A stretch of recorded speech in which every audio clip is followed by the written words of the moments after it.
Bijouterie Pantsou, manolotra anao ny logité. Sady mijery logité no misotro dynamique. Super, il y a tout ce qu'il faut chez Bébé à bord. Passez de joyeuses fêtes de Noël avec les magasins Bébé à bord en suivant le JT. Jovena, source d'énergie. Vous présente le JT. Nettoie, manolotra ho anao ny logité. Nettoie, liquide vaisselle la misy mandarine, citron, pêche miel, ary pomme verte. Ouais, falaza mangirana tsy malefaka tsara ny volondry. Natura, Sady manitra sy tanora lalandava koa kindry a. Natura ihany kia. Vokatra Natura, manolotra ho anao ny logité.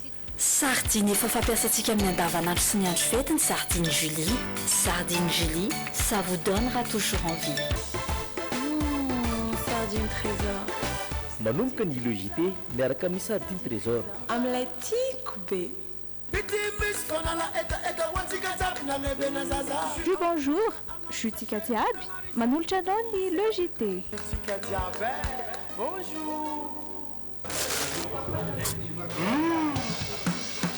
Les nouveaux snacks Cricos sont tellement délicieux. Cricos, manolotra anao ny logité. un produit de Chine. Telma, safidiko numéro 1 malagasy manolotra ho anao.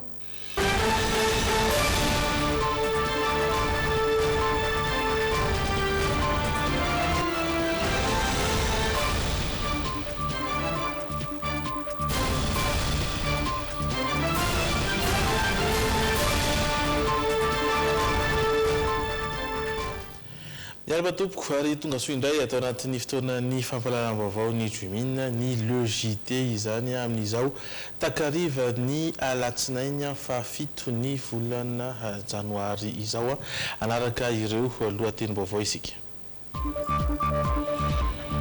Nitanterana teny mila mpampanjakana Iavoloha androany lanonana fampiarabanana tratrany vaovao izay ny taona vaovao izay notareny filoha-mpanjakana sy ireo andrim-panjakana ireo maso ivovahiny sy ny solotena maritry ny fikambanana iraisam-pirenena. Saika tonga avokoa ireo vahiny nasaina nandritra izay lanonana izay sanginana marika ny tsy fahatongavana ny filohan'ny tetezamita teo aloha tonga teny ihany koa nefa ny filoha teo aloha marika ravalomanana. May androany vao maraindeha ny foibe izay misy ny vondrona RLM etsy ankorondrano orinasa izay manana toerana miasa mikasika ny aina aman-jery eto amintsika. Manao tatitry ny asa vita nandritra ny fikarakarana ny fifidianana fiodiana voalohany sy ny fifidianana fiodiana faharoa ny vao miera maleo tena misana ny fifidianana tamin'ity androany ity. Isanana marika ity alatsinainy fa fito ny volana janoary ity ihany koa ny fidirana ankamaroany ireo ivitoeram-pampianarana manerana ny nosy ary dia mitondra ny andidiana makasika izay ny fanadiadiana ao anatin'ny actu rehefa avy eo. Ary farany any Gabon tsy totosany fanonganam-panjakana nokasainy ireo andiana miaramila saika ho natao tany antoerana io maraina io. Ravanao tonga soa ato anatin'ny logité ireny ny santionan'ireo vaovao isan'ny hoaranao ato anatin'ny actu saingy vola maro no hitanao ao anatin'izany.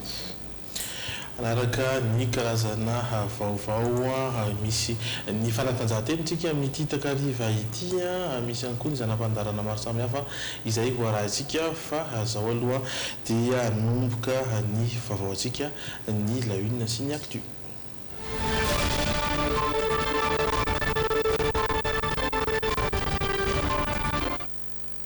Ny avy isika dia nanamariantsika izany ny fahatongavan'ireo vahiny izay nasainy satria ireo filohan'androm-panjakana sy ireo mpikambana ao aminy ireo masobe vahiny ary ireo fikambanana iraisam-pirenena maro sy ireo olona songadina tamin'ny taondasiny no nasainy ny filoha-mpanjakana Rivirakoto vao mba hanatrika ity lanonam-panjakana ny fampiarabana natratra ny taona ity. saika tonga namaly ny fanasana avokoa ireo vahiny izay nasaina tazana teny an-toerana ihany koa ireo solitena avy amin'ny antoko sasany sy ny kandida ho filoham-pirenena farany teo Marc Ravalomanana tsy tazana teny an-toerana kosa ireo filoha teo aloha hafa mitatitra ny andidiny izay Piardina Razafin-dramanina sy Anja Rakotoray.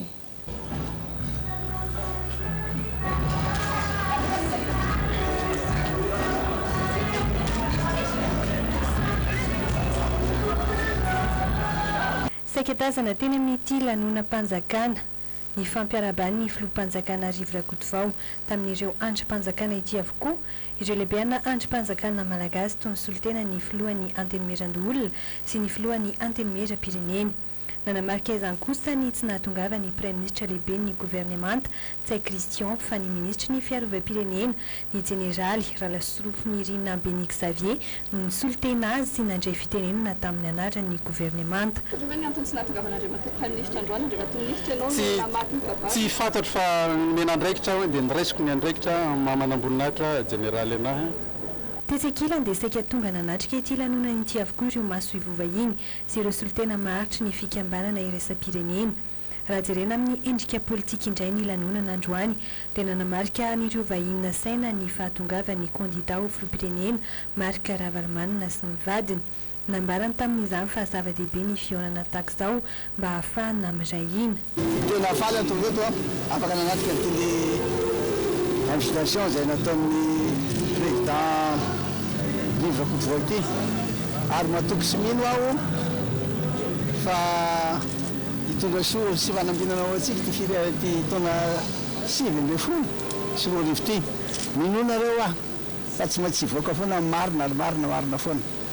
Tsy tonga niatrika ny lanonana kosa ny kandida ho filoham-pirenena Andrinirina Rajoelina sy tazana tety ihany koa ny filoha teo aloha Didier Ratsiraka sy ny solitena ny filoha teo aloha Zafy Albert. Tazana tety an-toerana ihany koa anefa ireo mpikambana ao amin'ny antoko politika sasany toy ny antoko HVM sy ireo antoko maro samihafa.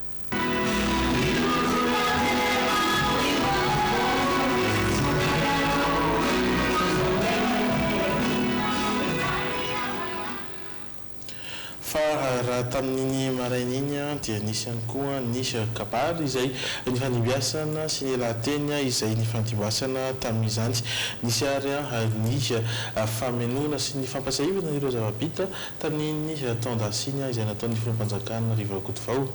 Amin'ny ankapobeny dia niompana betsaka indrindra tamin'ireo asa vita tamin'ny taondasa ireo lahateny ny fandimbiasana manintona izany Sonia Andrianirina Adolphe Rakotsiniainy. Ny fitohizan'ny asa-panjakana na ny continuité de l'État efa nantsoroan'ny filoha Rajaonarymampiana taorian'ny fametram-pialany no nasongadin'ny filoham-panjakana mpisolo-toerana Rivo Rakotovao nandritra ny lahateny ny tety avoaloha androany. Nitoy ny fanatanterana ny programana asa pampandrosoana na ny PND hoy izy. Nandritra izay efa bolana ny tantana ny firenena izay maro ny ezaka natao na teo amin'ny lafiny ara-tsosialy na ny ara-toekarena. Dia namavisina lafiny teo fampianarana, ny fahasalamana, ny fikatsarana famaliana toerana ny toekarentsika, ny faradiovana sy ny fidiovana, ny fiahinan'olona, ny asa, ny fiara-miasa ny setra tsy nianaka. Ny fampiroboroboana amin'ny tontolo ambanivohitra sy ny industria.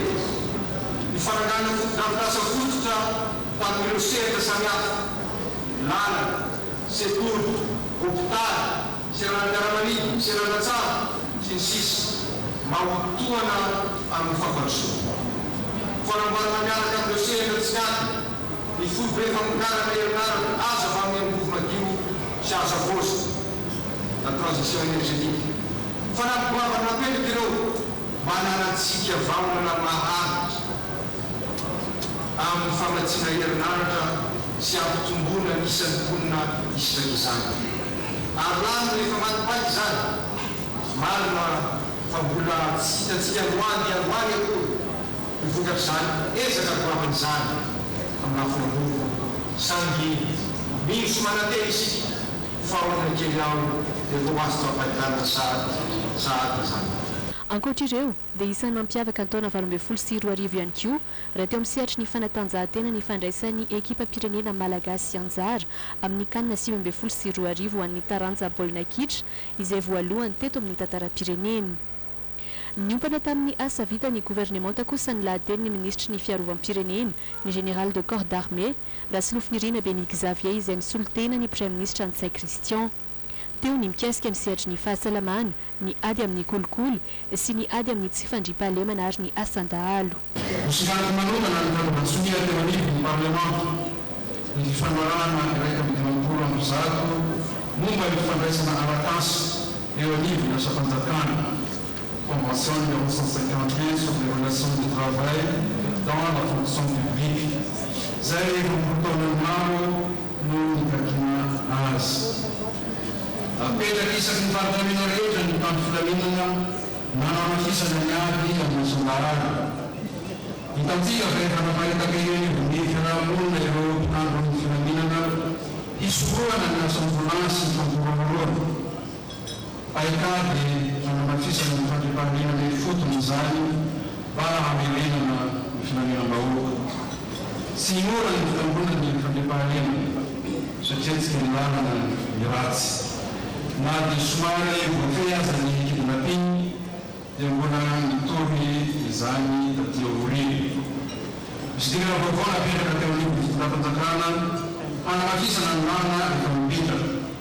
Midika izany fa tsy miavolefina ny gouvernemanta eo amin'ny fisadavana vahaolana mamaratra. Nanao tatitra ny asa vitany ihany koa ankoatr'ireo ny filohan'ny anteny mera rotonta ankoatra ny fandaniana ny lalàna mifehy ny telo-bolam-panjakana 2024 isan'ny lanteny anivo ny anteny mera pirenena sy ny anteny meran-doolona ihany koa ny lalàna mifehy ny famotsim-bola sy ny famatsim-bola ny asa fampiororona. Fanisareo nandray fitenenana androany tetiavo ihany koa ny masevoin'ny Komoro izay nisolitena ireo masevo miasa eto amintsika. Namafisy famaro ny ezaka vita Madagasikara raha hoan'ny taona 2024 manokana indrindra fa ny fanatanterahana ny fifidianana filoham-pirenena nitotosaina farany teo nitatitra izay ary Pierre Zafindramanana sy Anjara Kotandraina. Excellence, Monsieur le Président de la République, Mesdames les ministres, Monsieur le membre du gouvernement, permettez-moi de vous féliciter pour avoir mené à bien le processus électoral, malgré les difficultés. Nitodika tamin'ny fanatontosana ny fifidianana ny lahaten'ny ambassador ny Komoro eto Madagasikara androany. Anisan'ny lazainy ity lefitry ny zoky olona indrindra amin'ireo masovo miasa eto Madagasikara ity ny amaroan'ireo ezaka ataon'ny CENI sy ireo tompon'andraikitra isan-tsokajiny mba isiany mangarahara amin'ny voka-pifidianana. La Haute Cour constitutionnelle qui travaille d'arrache-pied pour examiner les recours. Manao ny ainy tsy ho zavatra ny HCC amin'izao fotoana izao mba hamoana ny voka-pifidianana ofisialy rampitso. Hitantsika koa ny asa ampitana filaminana ary hita fa nizotra tamin'ny mpilaminana ny fanatanterahana fifidianana sy ny fiandrasana izany. International de soutien à Madagascar, présidé par l'Union africaine tout au long de ce processus. Ankoatra izay dia misaotra ireo mpanaramaso ny fifidianana ihany koa ny masovo ny Komoro fa indrindra ny fahendren'ny Malagasy. Vahoaka Malagasy dia vahoaka tia fihavanana sy manana fahendrena ary filaminana. Andriamanitra any fomba tsy ary ny firenena anantsika ity. Ankoatra izay dia tsy adinony ambassador ny Komoro ihany koa ny nanao jeritodika ny ezaka nataon'ny Madagasikara eo amin'ny lafiny Radio Karena.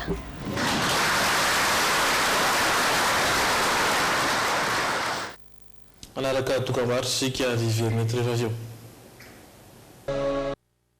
Mitohy ny logité nisanganana hain-trano tetsy Akondrano tao amin'ny tombon'ny vondrona RLM Communication. Mahitsy nisy noraisina intsony ity foibe toerana ity tsy mbola fantatra mazava hatreto ny andohan'ny afo mbola andrasana araka izany ny valin'ny fanadiadin'ny polisy siantifika na mahaiza nefa ny orinasa dia mitohatra ny asa sahan'ireo haino aman-jery izay mivondrona ao anatin'izay vondrona RLM Communication izay hoy ny tompon'andraikitra niatrika ny zava-misy teny toerana miaro soa rojiravaka kasa mbola manana.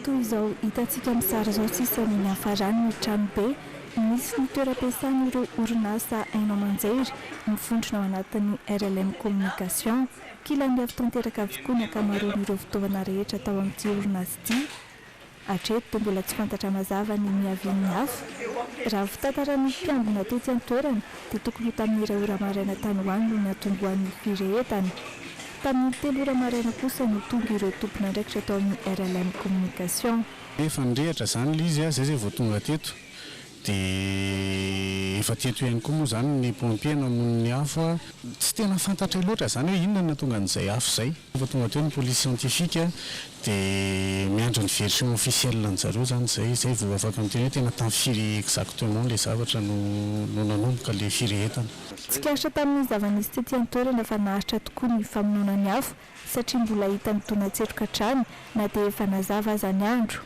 mananika midinao ireo orinasa indray mahitato mitsonika sy levony hafa avokoa ny fitaovam-piasana sy ireo antota-taratasy rehetra mahitato zany a salle de rédaction anankitelo tritra la ligne de mire ny presse numérique dia salle de réunion anankiray a dia bureau ny administration anankiray a anankiroa dia ny bureau ny direction anankiray dia tany ambony misy orinasa GECAM misy cabinet médical zay zany mahitato namay aza nefa ny orinasa mitohatra ny asa sahany ireo aina manjery mivondrona ao anatin'ny RLM communication ny tompony andraikitra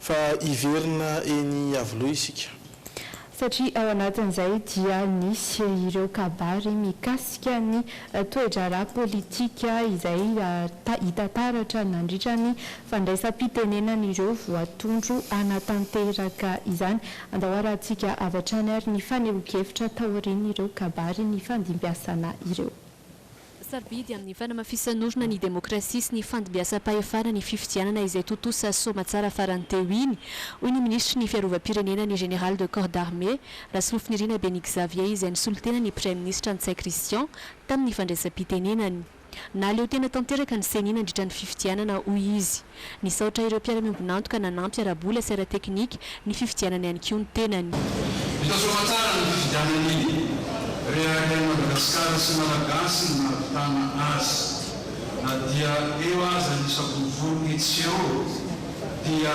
ampitony tanteraka no iandrasantsika ny fanambarana ny valim-pifidianana atao ny fitsarana avo momba ny malampanorenana ranom-pitso ny fitonina sy ny filaminam-bahoaka ary ny fandriam-pahalemana ny faharoa asa ny fandrimbonana rehetra ny fampanjakana ny fitonina teto amin'ny tany ny republika isana namafy ny mahazava-dehibe ny isin'ny fitoniana eto amin'ny firenena aorian'ny famoahany HCC ny valim-pifidianana ofisialy rahampitso izay ihany koa ny filoham-panjakana mpisolo-toerana Arivo Rakotovao aoka hoe samy anaiky izay filoha lany voafidim-bahoaka eo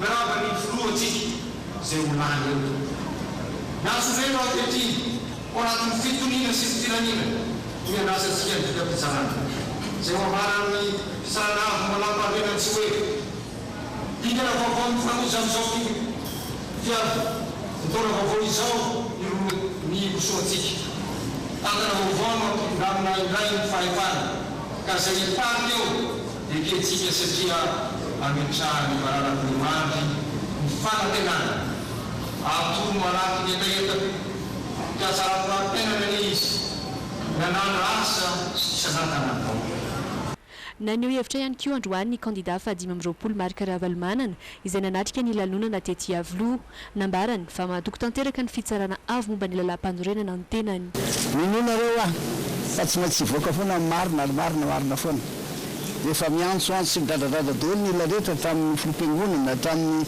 olon-tsotra société civile hoe marina foana dia mahatoky sy mino aho fa dia tsara ny fitsarana marina koa reo HCC reo tena mahatoky sy mino aho dia miandy ampitonina ny voka-pifidianana rahampitsosika niraisan'ireo manam-pahefana sy tompona andraikitra isantsokajiny ary mpanao politika tonga tety an-toerana ny mazava-dehibe ny navitatsika ny fifidianana iny fa indrindra ny fanekena ny valim-pifidianana ofisialy ho avoaka ny HCC rahampitso mba ho antoky ny fitoniana eto amin'ny firenena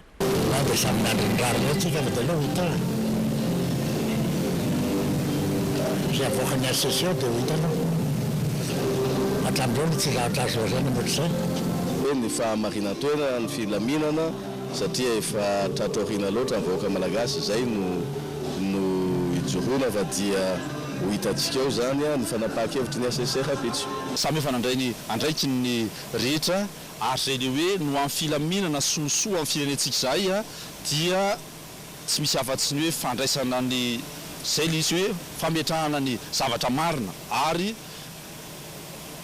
inotsika sy antenaitsika fa ny tao amin'ny ACC dia manao ny ara-dalàna ary manao ny marina sotra teny ny zavatra resahana miandry atsika ampitomina inona ny avoaka ny ACC zay no rahantsika tsy misy resaka maro tsy misy mitona olona makaiza atsika fa kalma ihany tsika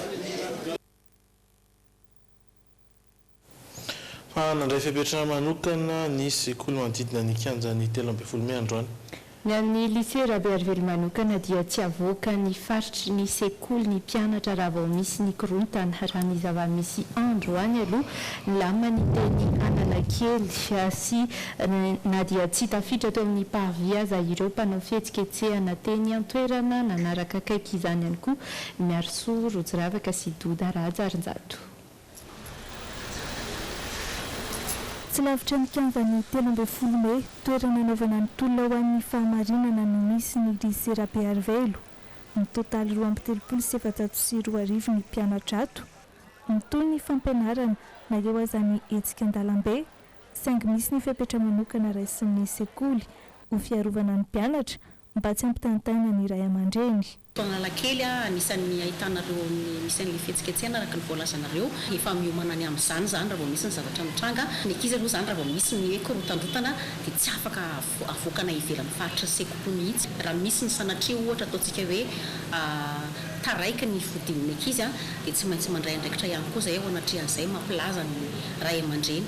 Raha ny zava-misy androany tsy tafiditra tao amin'ny parvia Analakely ireo mpanao fihetsiketsehana fa dia be manodidina ny lapantanàna natao. Tsy dia misy antony idiranao koa ne satria ny estrade efa nasorona, ny écran géant ijeren'ny olona preuve efa tsy oatsony tsy hitako izay hoe idiranao fa ny mahafinaritra zany dia mbola miray hina eto ny vahoaka. Milamina kokoa ny teto Analakely raha mitany tamin'ny sabotsy lasa teo. Tsy nisy ny fifandonana teo amin'ny mpitandron'ny filaminana sy ireo mpanao fihetsiketsehana. Hatramin'ny 4 fotoana mialana ity dia kianja mbola nisy tamin'ireo mpanona ny kandida larana 720 no ny NON manodidina ny lapan'ny tanàna. Tamin'izao noho izay dia mbola tsy tafiditra fa miandry ireo mpitarika avy any Anosy satria mbola any amin'ny tribunal ireo miaro an'ilay olona voasambotra tamin'ny sabotsy. Ny mahatonga raha eto dia ny hoavindreo taranaka satria izao raha fifidianana tsy mandeha amin'izy aminay dia tsy mety io zany alao andeha mangarara fa rehefa resy amin'ny fangararana ny anankiray dia tsy maninona. Ho an-drampitso fantatra fa mbola efa mitona ety amin'ny kianjany 13 Mey ireo mpitolona ho an'ny fahamarinana. Fa nanaovana ambarana namaly ireo fanaratsiana sy fanasoketazy androany ireo mpikambana anivo ny voamera-pifidianana mahaleo tenina misahana ny fifidianana. Na tsy tamin'ny antsipriany aza ny tatitra nataon'izy ireo dia nanazava ireo dingana nataony tao anatin'ny fanarahan-dalàna ary nisy ny ohatry ny voalazan'ny lalàna mihitsy aza ny filohan'ny senira ny fanazavana nentina. Mitatitra ny vaovao amintsika Andrelaina Andriamasy misy Razafinjatovo. Manoloana ireo fanaratsiana sy fanosoketana ny seny sy ireo mpikamana ao aminy dia nanazava ny filohan'ny seny Erakotomanana fa niezaka ny asa tao anatin'ny fanajana lalàna izy ireo nitry ny fikarakarana ny fifidianana filoham-pirenena iny. Nomboka tany fikarakarana lesy mpifidianana ny fampidinana tamin'ireo mpanao politika sy fiarahamonim-pirenena ary mpanao gazety ary ny fiarah-miasa tamin'ny soloten'ireo kandida ka nampisa ny fampitana ireo fitanana an-tsoratra sy famoahana ireo valopy mirakitra ny voka-pifidianana mihitsy azy zany.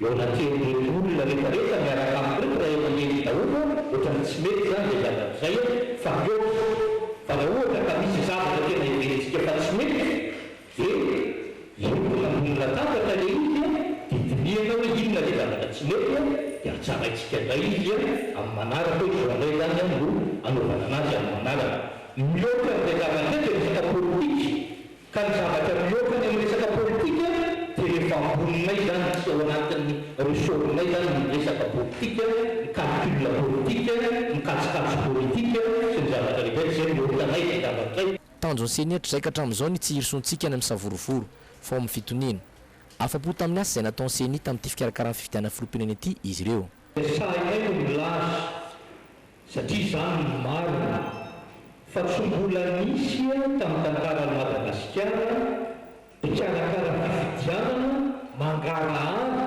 mihoatra n'ity seni ity hatreto ny zavatra tokony mpanjinitsika voalohany dia misy lalàna ifehezantsika fifidianana eto Madagasikara ny fanontaniana mivaly fanontaniana dia miandro zany ny seni ao anatin'io andininy lalàna zay misy rehetrarehetra io hoe taiza hoaiza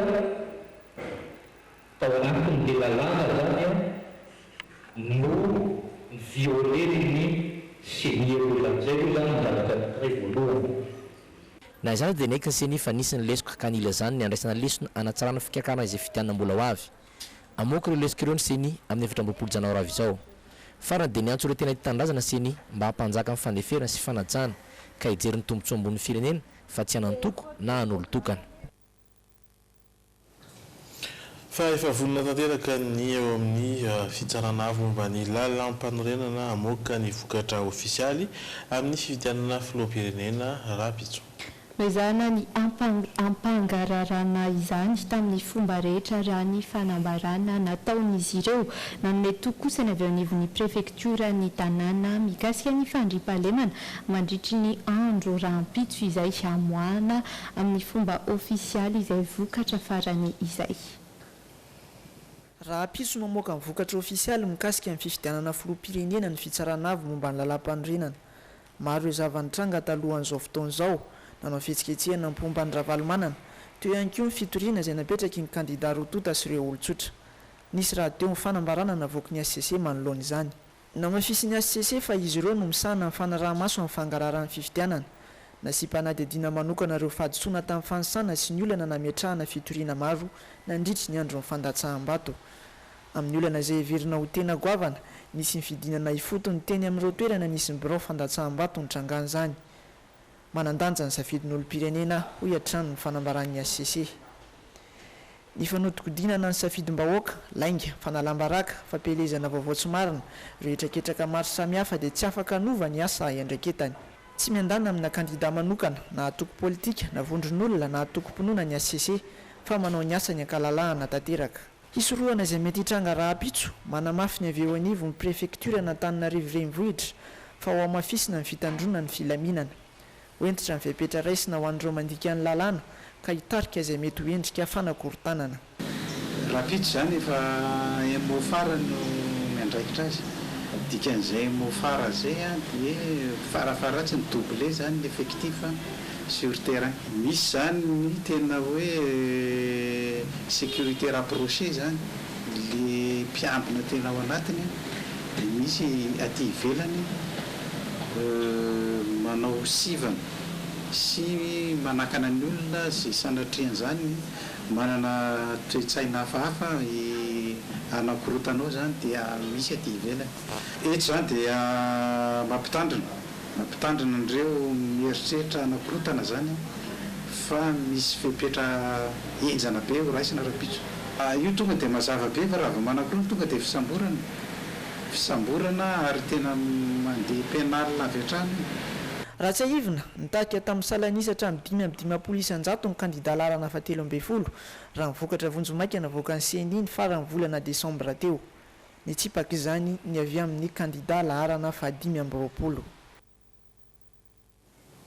fa nivelona an-tsekoly androany ny ankamaroan'ny mpianatra teto andrenivohitra manomboka amin'ny klasy ambaratonga fototra izany hatramin'ireo mpianatra eny anivon'ny lycée raha ny fanadihadiana hoentiny Rodin Menjanary sy misy Razafinjatovo dia tsy nanano sarotra ho an'ireo ray aman-dreny ny namerina indray ny zanak'izy ireo an-dakilasy ary tsy niteraka olana loatra ho an'ireo ankizy ny fiverenana namonjy izay toeram-pianarana izay. Niverina nianatra androany avokoa ny ankamaroan'ireo mpianatra teto Andrenivohitra. Ho an'iray aman-dreny manana zanaka madinika dia tsy nanano sarotra ho azy ireo namerina ny zanany tany an-dakilasy taorian'ny fialan-tsasatra ny fetin'ny krismasy sy ny faran-taona teo. Ho an'ity iray mpianakaviana tonga nitsena ny zanany ity izao. Efatra amin'ny sabotsy no nanomana ara-tsaina ny zanany hiverina hianatra izy fa na eo aza anefa izany tsy ferana ny fiampahantana ho an'ny ankizy sasany. Dia fa nomanina dia nomaly. Nomboka weekend zany dia efa nomanina hoe andeha maîtresse zay moa zany hoe andeha ampianarana zany fomba fitenin'ny ankizy andeha maîtresse manomboka amin'ny latsinainy dia efa nomanina tsikelikely fa na zanona tsy zany somary sairankirana izy androany fisarahana aloha zany somary mafimafy satria mbola zatra niaraka tamin'ny ray aman-dreny izy tamin'ny vacances dia rehefa miditra moa zany tena manairakirana mihitsy natrasy ty ampianarana aloha tomamy moa zany sisany tsy natao fa dia ohatrany isan'andro ihany ka efa mahazatra. Ohatrany hoe maika indray ary izy hoe hiverina hianatra satria fa elaela le tsy nianatra. Ny ena ny tany fahavitriana mianatra ho an'ny sekoly tsy miankina iray eto fiadanana ohatra. Anton'izany ny fahasairana ray aman-dreny raha ny fanazavana nomeny talentsekoly. Amin'izao fotoana izao aloha zany mbola vitsivitsy le mpianatra fa manomboka mety hoe raha pitso angamba tena hoe feno dolo fa zao zany mbola be dabe tsy tonga aloha zao. Le eo moa zany le fahasairana ny ray aman-dreny dia sahirana amin'ny akivazan'ny mpianatra ty aminay ty manko ery ambany tanàna mpivarotrana na ohatran'izany zany akivazan'ny mpianatra ty aminay aty. Hiditra amin'ny roa volana faharoa ny fampianarana manomboka eto hatramin'ny volana martsa izay hosarahan'ny fanadinana sy fialan-tsasatra ny andron'ny sekoly ny faran'ny volana febroary alohan'ny hidirana amin'ny roa volana fahatelo.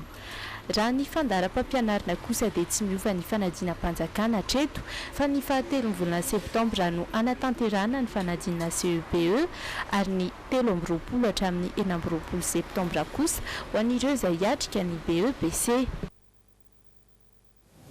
Vaovao ara-potoana kosa omaly ny alahady voalohan'ny taona.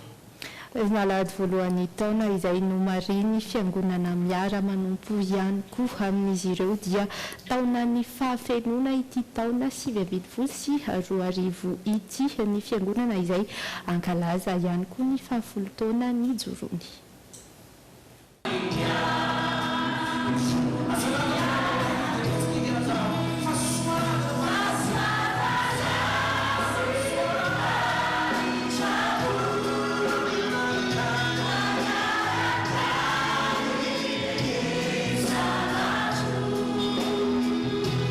Tanterahana omaly ny taom-baovao iraisan'ny mpino an'ny fiangonana miara-manompo.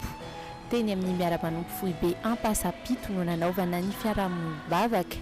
Anisany nampiavaka ny fiangonana hatramin'izay ny fibanjinina aloha hevitra iray. Ho an'ity taona 2020 ity dia ndraisin'izy ireo ho taona ny fahafenona izany. Dia faly miaraba ny vahoaka malagasy rehetra moa zany tratran'izany hoe taona ny fahafenona zany ny indrindra dia mba ho feno zava-panany isika tsiraray avy izany ho feno fanahy masina ho feno ny fanatrehan'ny tompo ny taona iray manontolo ary ho feno ny voninahitra ny tompo izany. Ankoatr'izay dia amin'ity taon'ity no ankalazana ny 10 taona nijoroany teto Madagasikara. Maro ireo viana ho tanterahana ao anatin'izany. Maro ihany koa ny fitoriana filazantsara kasaina atao.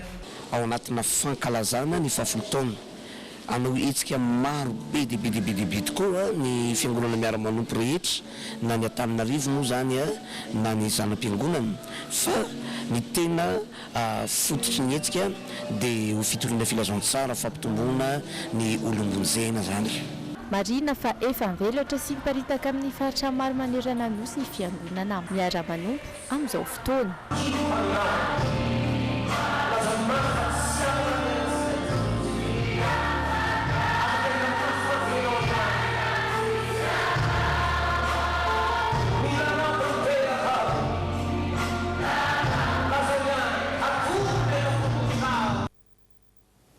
ho anivelantsika any Gabon. Miaramila vitsivitsy no nanao fanambarana miantso ny vahoaka hitsangana anohitra ny fitondrana sy hidina andalambe androany fanonganam-panjakana no andikana ny fihetsika nataon'izy ireo satria dia tamin'ny onjam-peo-pirenena Gabonais no nanatanterana izay fanambarana izay misa efatra nefa ireo miaramila saika ikomy no voasambotry ny tafika Gabonais taorin'izay.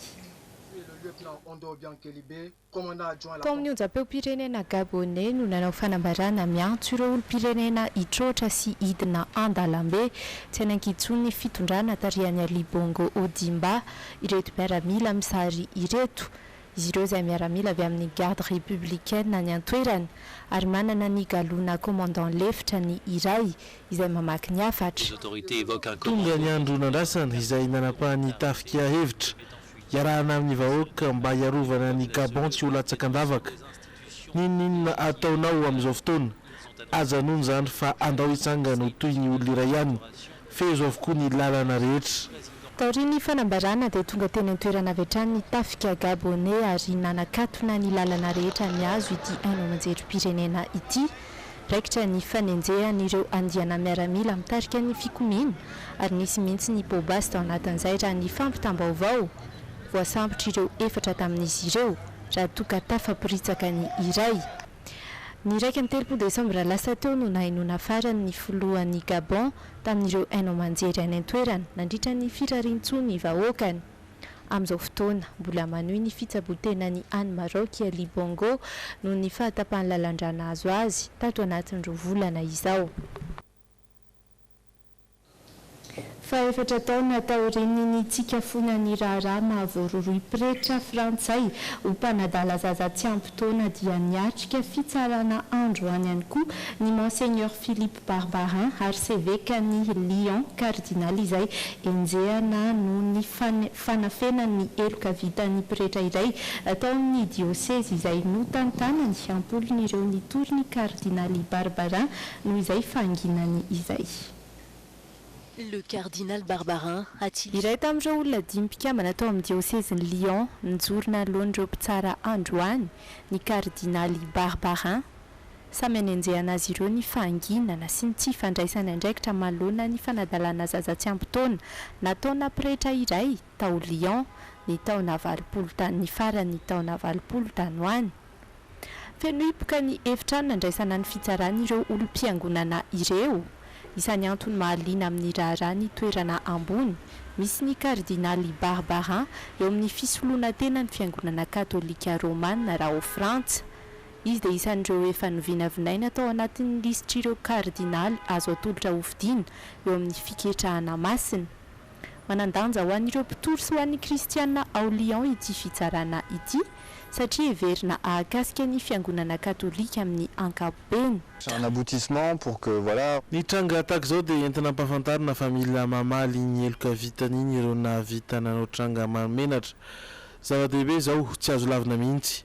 Antenanay fa hanome lesona ny sisa ho avy izao ary hanovana ny fomba fisainan'ireo mpanadala zaza tsy ampy taona izay tsy voatery ho ao amin'ny eglizy ihany fa amin'ireo ambaratonga rehetra. Change vraiment leur regard sur la pédophilie. Ny antomboan'ity raharaha ity ny fitoriana nataon'olon-tsotra milaza ny fanararaotana aranofo nataona pretra iray tao Lyon dia ny Montpera Bernard Prénat tao anelanelan'ny taona 1,770 sy ny taona 1,770. Ankizy ampolony teo izay skoto tamin'izany fotoana ny voalaza fa lasibatry ny filandratsy ny Montperio. Ny taona 7 no nahalala izay tranga izay ny cardinal Barbarin saingy tsy nitondra izany teny amin'ny fitsarana. Ny taona 5 no seho masoandro izay raharaha izay. Ity pretra voaroroy ity kosa dia hiakatra fitsarana amin'ny taona ho avy io. Izay mikasika ny vaovao azo natolotra tamin'ny tapany voalohany iny reto indray kosa ny sombony ho arantsika ao anatin'ny tapany faharoa. Nisan'ireo ekipa miady ny amboaran'ny ekipa na lehilahy mendrika aty Afrika ny Bahrain Madagasikara manam-baovao ihany koa ny ao amin'ny taranja volleyball ireo rehetra ireo arahanao anatin'ny ID Sport. inona ny fihetsika voalohany tokony ataon'ny tsirairay raha sanatry miseho ny ahitrano ny valiny sy ny hevitr'ireo olona no nanontaniana ao anatiny oyanao. Isan'ireo mpanety mampiasa fitaovana miavaka any Espagne ity mpanety iray ity katana miampy afo ihany koa no anatanterahany izay fanapaham-bolo izay. Ireo no isan'ny miandry ianao ao anatin'ny tapany faharoa isento anatina dokam-barotra vitsy isika miverina eto indray rehefa avy eo.